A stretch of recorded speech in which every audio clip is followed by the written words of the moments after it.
Graça e paz, queridos irmãos. Mais uma vez estamos aqui pela bondade de Deus para juntos nós refletirmos um pouco mais sobre nossa vida, sobre a palavra de Deus, sobre tudo que envolve o nosso bem-estar físico e espiritual. Louvando a Deus por este dia maravilhoso que Ele nos deu, um dia lindo, um dia tranquilo, um dia de paz, um dia de bênção, onde a palavra de Deus nos recomenda que nós devemos nos alegrar, pois este dia foi o Senhor que fez.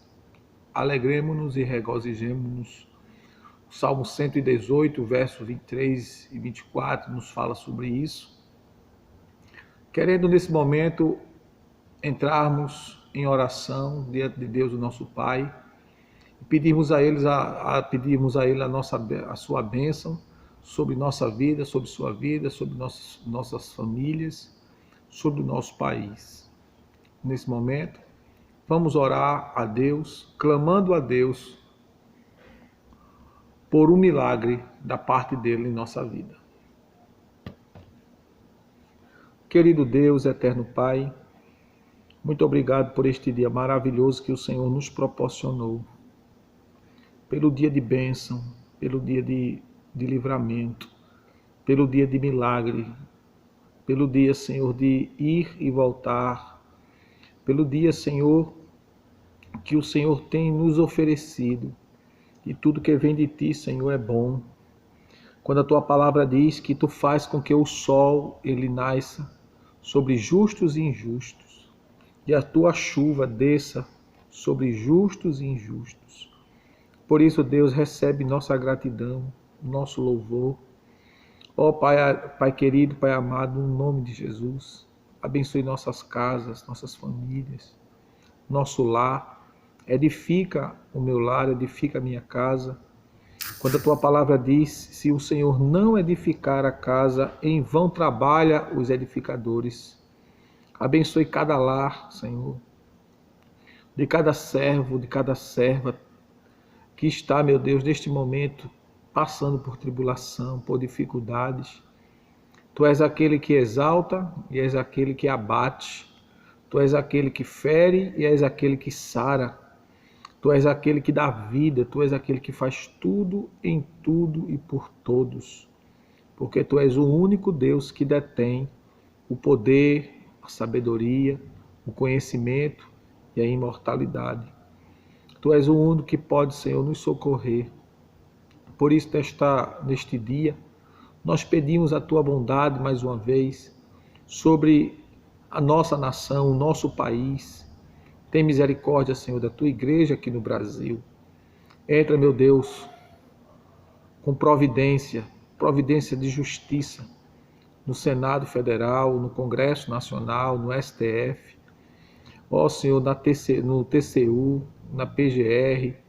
Ó Senhor, em todas as instituições federais, estaduais, municipais, onde tiver corrupção, Pai, vai desmascarando, vai trazendo à tona. Quando a Tua palavra diz que não há nada encoberto que não venha a ser revelado. Que o Senhor traga a Tua bênção, meu Deus, sobre o nosso país, sobre nossa nação, sobre o governo, quando a Tua palavra diz que nós devemos orar por todos aqueles que exercem autoridade, pois a autoridade foi constituída por Ti, Senhor.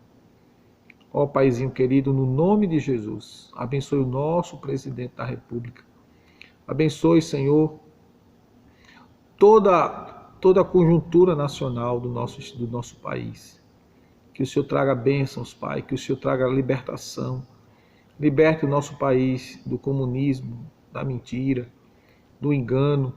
Senhor, que o Senhor traga a luz àqueles que estão cegos, Pai, porque Tu és a luz do mundo. Que o Senhor traga a vida onde há morte, que o Senhor traga cura onde há enfermidade. E isso só o Senhor pode dar ao nosso país, não só ao Brasil, como a Venezuela, que está enfrentando essa grave crise, Senhor. A Argentina agora e outros países onde as pessoas têm sofrido, Pai, com a Tua ausência, onde é proibido o culto, a adoração a Teu santo e bendito nome. Abençoe o nosso país, abençoe a tua igreja, abençoe os pastores, abençoe as convenções. Ó Jesus, todo aquele que tem trazido vergonha ao teu evangelho, Pai, envergonhado a tua palavra e feito com que muitos, Senhor, se afastem de ti e da tua obra.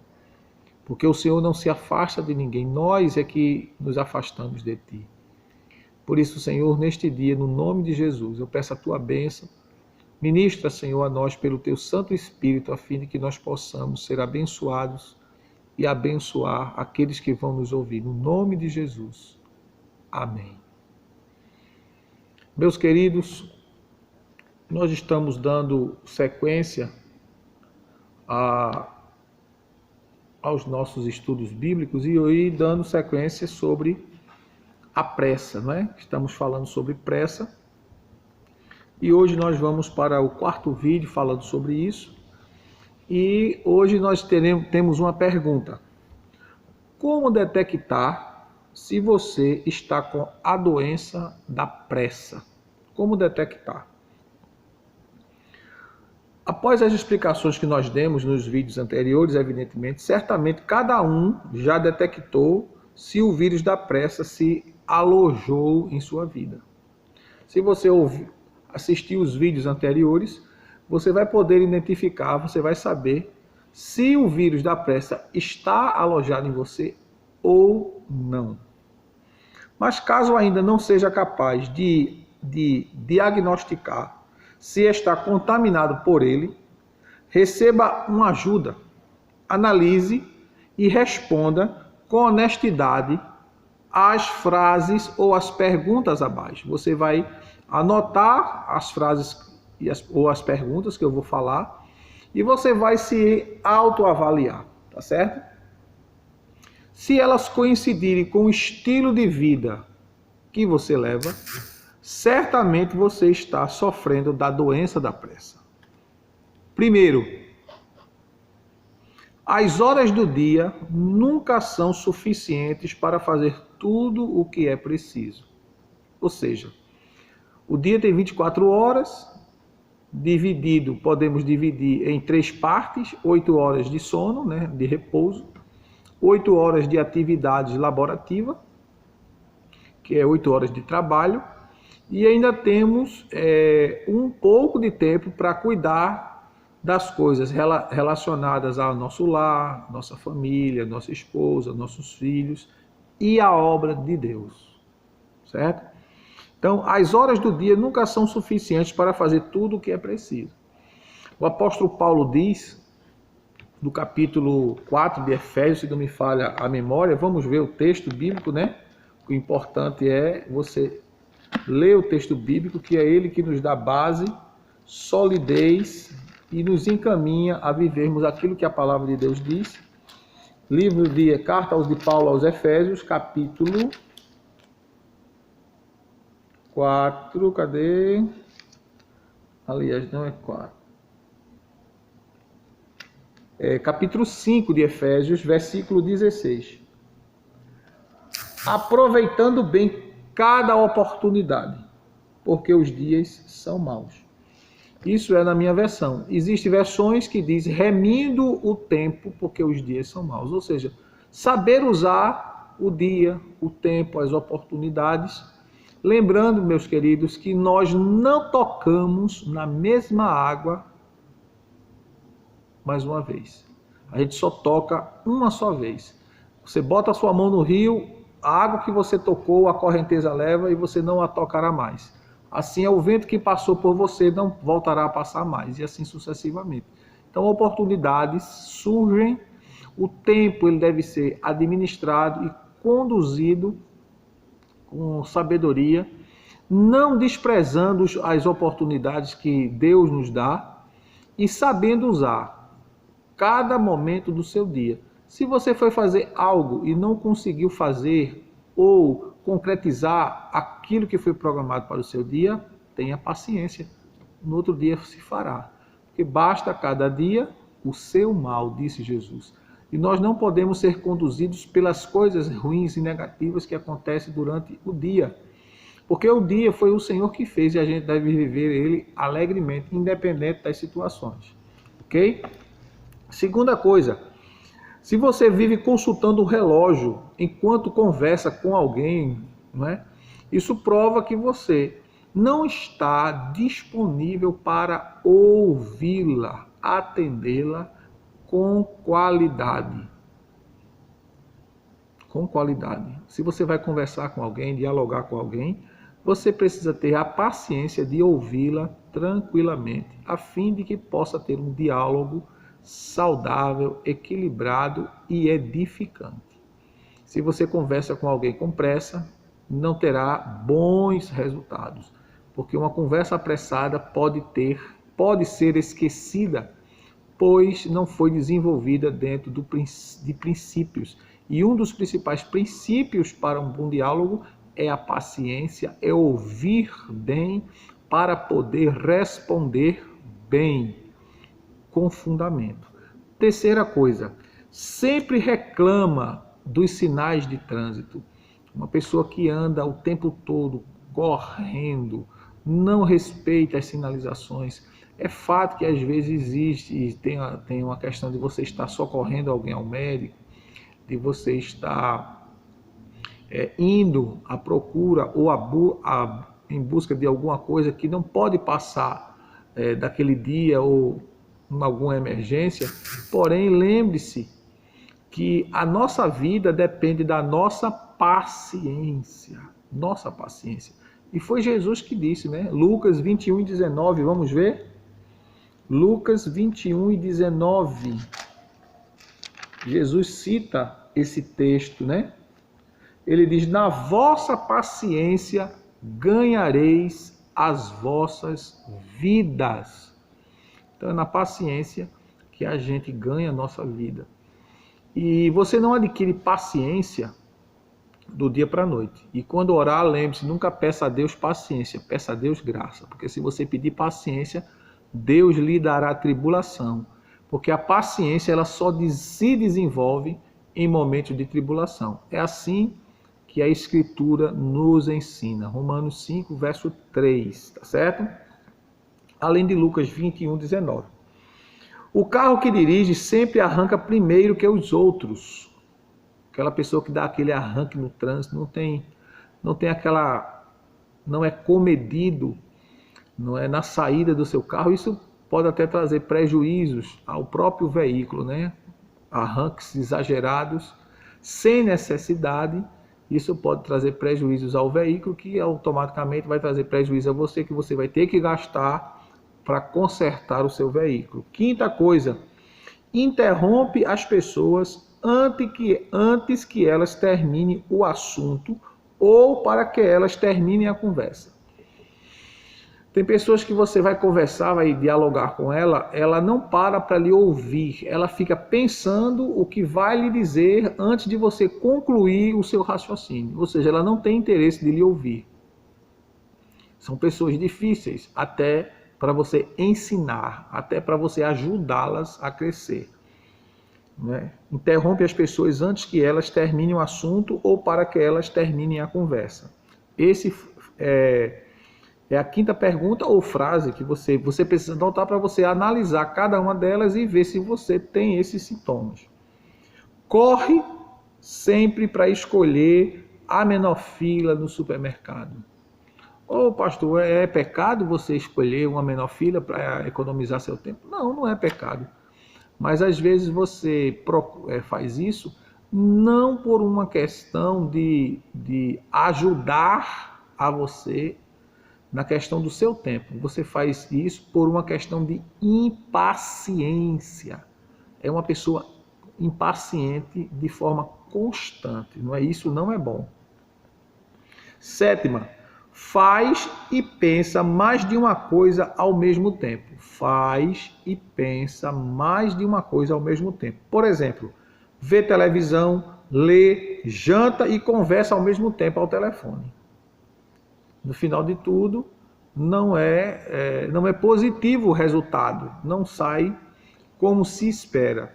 Porque nós não somos Deus. Deus pode fazer tudo ao mesmo tempo, porque Ele é onipotente e nós não. Nós devemos fazer uma coisa de cada vez, equilibrado, para nada dar errado. nada dará errado, visto que nós somos extremamente limitados. Come em pé ou com o prato na mão e termina as refeições antes de todos à mesa. Come de forma muito apressada. Não é? Isso não é bom para a nossa saúde. Corre, vive sempre acelerado, mesmo que não tenha motivo para isso. É constantemente acelerado. Mesmo que não haja necessidade, mesmo em dia de folga, mesmo em um dia que ele precisa ter, nós precisamos ter pelo menos um dia da semana para descansar, e essa pessoa não consegue desacelerar. Até no dia de descanso ele já está pensando no outro dia, se programando para o outro dia, se ajeitando para outro dia, para no outro, até quando vai dormir, é aquela coisa que ele está tão acelerado que não consegue nem apagar a mente dele para que ele possa ter um descanso eficaz. Nunca tem tempo para a esposa e os filhos. Não senta para conversar com a esposa, não sai com a esposa, não tira um tempo para ela, não dedica tempo à esposa, não dedica tempo aos filhos. Mesmo que os seus filhos já estejam grandes, eles continuam sendo filhos e continuam precisando de você. E nós precisamos partilhar, comungar. E para isso tem uma palavra grega chamada koinonia. E a koinonia, ela não só é na igreja com os nossos irmãos em Cristo, a koinonia também é em casa, com os nossos filhos, com a nossa esposa, respectivamente com seu marido e sucessivamente, para que haja uma estrutura familiar sólida, forte, única, né? Unida, né? Que a koinonia é a comunhão. Quando você consegue desenvolver uma comunhão em família, você consegue fortalecer o seu casamento, sua família, etc. É uma pessoa impaciente, com frequência, não consegue ter paciência com nada. Então, essas são as 12 frases ou 12 perguntas sobre uma pessoa que está sofrendo da doença da pressa. Por isso é necessário que você analise e reflita na sua vida se isso está lhe fazendo bem ou mal. Com certeza, se você vive dessa forma, você está fazendo mal a você e a muitas pessoas que estão à sua volta. Outra coisa que é importante a gente analisar são as consequências que a pressa traz para a nossa vida. Primeira consequência que a pressa traz para a nossa vida é a confusão. Ela traz confusão. Quem vive com pressa tem a vida confusa. Não adianta comprar uma pilha, um monte de livros e nunca lê-los. Nem ter uma agenda repleta de compromissos que nunca poderá atender. Muito menos comprar aparelhos que ajudam a ganhar tempo, mas nunca tem tempo para ler as instruções e descobrir como usá-los plenamente. Não é? Então, são coisas que a pessoa com a pressa, ela sempre vai causar confusão para ela mesma. Porque ela vai ter objetos, ela vai ter, como exemplo, livros, né? Muitos livros. Se você compra um livro e não lê, para que você comprou? Não tem, porque eu não tenho tempo. Não, porque eu estou com pressa, eu não tenho tempo para isso, eu não tenho tempo para aquilo. Assumir compromissos que você não pode honrar. Porque você assume tantos, no final de tudo, de todos os seus compromissos, você não consegue realizar, concretizar nenhum. Porque você vive tão acelerado que até esquece dos seus compromissos, não é? Então, traz sempre confusão. O texto de Isaías, capítulo 30, verso 15, que é um texto que está ligado a isso, é importante que a gente anote e leia, né? Segunda consequência da pressa na nossa vida é a superficialidade. Se o cristão não aprender a dosar suas atividades e mudar seu estilo de vida, vai acabar vivendo uma vida superficial e sem muito significado. O crente precisa reduzir o ritmo e ficar tranquilo. Vamos ver Provérbios, capítulo 1, verso 33. Provérbios 1 e 33. Veja o que a palavra de Deus diz. O que, porém, me der ouvidos, habitará seguro e estará descansado do temor do mal. O que der ouvidos aos ensinamentos, aos conselhos, às orientações de Deus, estará descansado do temor do mal. Não temerá o mal, porque deu ouvidos à voz de Deus, não é? Então guarde isso. Terceira consequência de uma pessoa apressada, ela é incapaz de amar. A pressa rouba a capacidade para amar. O amor, amar e pressa são incompatíveis. O amor precisa de tempo. E tempo é coisa que pessoas apressadas não têm. O amor precisa de atenção. Deve ser cultivado. Necessita de muita comunicação e relacionamento. Um relacionamento feliz e duradouro não é construído apressadamente. Quantas vezes você errou, você pecou, você falhou, você transgrediu, você desobedeceu e Deus disse que não tinha mais jeito para você? Nenhuma, né? Verdade. Por quê? Porque Deus lhe ama e tem paciência com você. Quer dialogar com você, quer ouvir você. E quando você vai a Ele, a Bíblia diz, aquele que vem a mim, de maneira alguma o lançarei fora. Jesus disse, vinde a mim todos os que estáis cansados. Mas uma das coisas que o Senhor Jesus ele exige de nós, que aquele que quiser me seguir, negue-se a si mesmo, tome a sua cruz e siga-me. Ou seja, enfrente os problemas junto comigo, eu vou estar com você. Eu estou com você todos os dias até a consumação dos séculos. E nós não podemos deixar isso de lado, porque o amor de Deus é uma coisa que nós não conseguimos mensurar. Ele é imensurável. Não conseguimos medir. É muito grande. Então Deus quer desenvolver um diálogo profundo, sério conosco. Se Deus que é paciente, é tanto que a palavra diz que Ele é longânimo para convosco, não querendo que nenhum de vós se perca. Deus é longânimo. Então, dentro desse contexto, nós, para desenvolvermos amor verdadeiro e recíproco com as pessoas, nós precisamos investir tempo nisso. Tempo. E tempo requer paciência, para que a gente consiga entender o contexto de cada um. Porque não existe ser humano perfeito. E cada ser humano tem as suas dificuldades, não é? Porque enfrentaram traumas na vida, dificuldades, e que às vezes que isso é refletido no seu relacionamento conjugal, não é? E trazendo algumas implicações que muitas vezes surgem e a pessoa simplesmente acha que se divorciando ou abandonando a pessoa é a solução, deixar e contrair outro relacionamento. Não é, não é.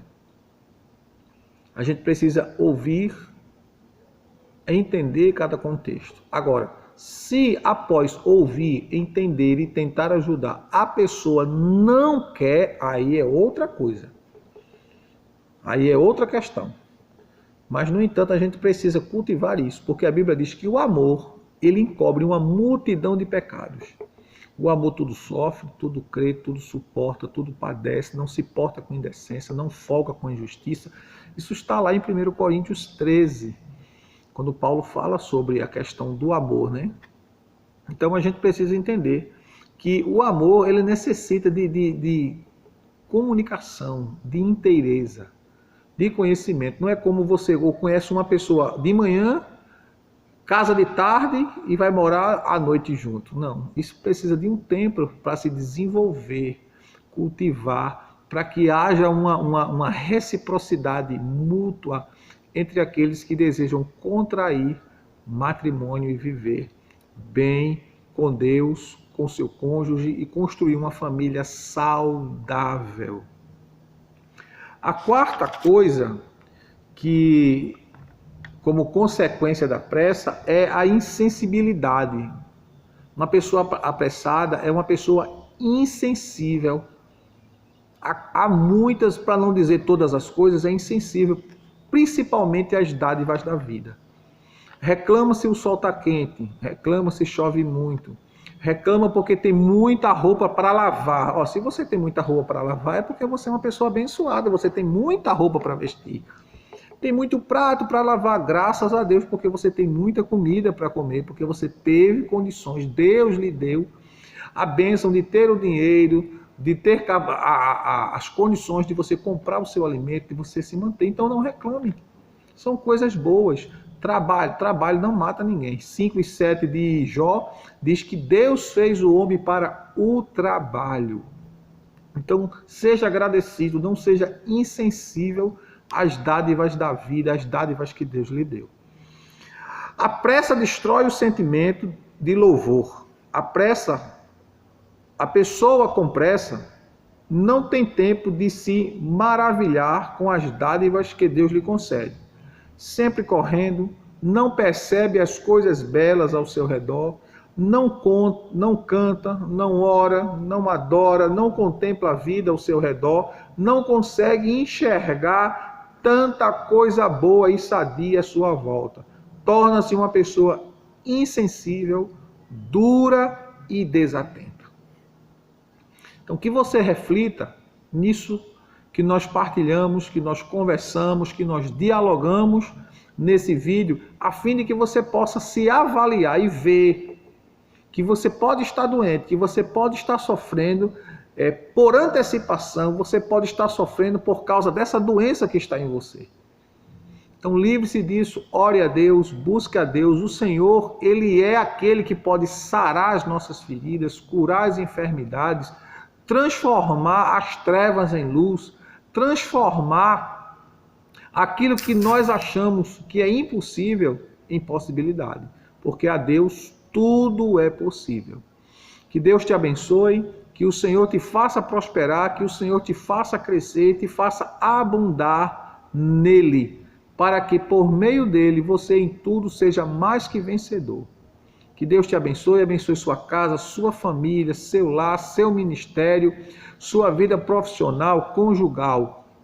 E que você possa continuar firme servindo ao Senhor.